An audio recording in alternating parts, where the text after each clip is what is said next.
అది thermocol sheet. ఇప్పుడు ఇది ఏంటంటే మనము బయట వాటర్లో కానీ భూమిలో కానీ వేస్తే కరగదు, దాదాపు అది కరగదు అసలు. మనం చూస్తే అలాగే ఉండిపోతుంది పాతి పెట్టినా కూడా. కానీ ఇప్పుడు దాన్ని మనం కరిగించడం జరుగుతుంది. చూడండి, అది కూడా న్యాచురల్గా ఏదైతే అవిసెలు కిరాణా షాప్లో కూడా దొరుకుతాయి మీకు. అవిసెలు అంటే చూడండి, అందులో నుంచి తీసిన ఒక ఆయిల్ అనేది మన ఫ్లాక్స్ ఆయిల్ అంటాం. దాని ఒక కొన్ని డ్రాప్స్ వేయడం జరుగుతుంది. ఆ థర్మకోల్ షీట్ని ఎట్లా అయితే కరిగిస్తుందో మన బాడీలో ఉన్న కొవ్వును కూడా అట్లాగే కరిగించడం జరుగుతుంది.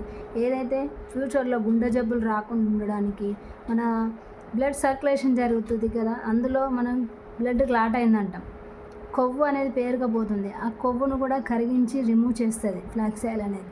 తర్వాత దీనిలో ఒమేగా 43 ఫ్యాటీ యాసిడ్స్ ఉంటాయి.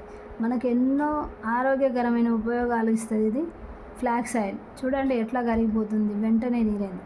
కానీ చాలామందికి డౌట్ ఏంటంటే ఇట్లా కరిగించింది లోపల బాడీలో ఏమన్నా అవుతుందా మిగతా వాటికి.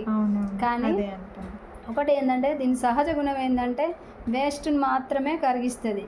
ఎందుకంటే ఇప్పుడు మన చేతి మీద వేసుకునే కాబట్టి చేతికి ఏమైనా అవుతుందా? ఎలాంటిది లేదు, ఓన్లీ ఫ్లాక్స్ ఆయిల్ ఇది. తర్వాత ఏంటంటే ఇనుముకు మన అయస్కాంతాన్ని ఆకర్షించే గుణం మాత్రమే ఉంటుంది. ప్లాస్టిక్ దగ్గర పెడితే ఆకర్షించదు కదా, అట్లనే సేమ్ ఫ్లాక్స్ అనేది ఓన్లీ చెడు కొవ్వును మాత్రమే కరిగిస్తుంది, వేరే ఎలాంటి సైడ్ ఎఫెక్ట్స్ రావు. ఈ విధంగా పనిచేస్తుంది.